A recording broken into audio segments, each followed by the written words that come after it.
To disable side key as the end call key in Samsung Galaxy S23 Ultra, swipe down the top of the screen and then tap setting icon. Scroll down the screen to find accessibility. Tap accessibility and then tap interaction and dexterity. Under interaction section, tap answering and ending calls. And then tap the green on off switch next to press side key to end calls to disable this option. When the switch turns gray, it means that this option is off.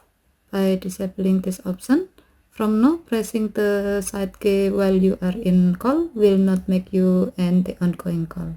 Okay, thank you for watching. Have a nice day.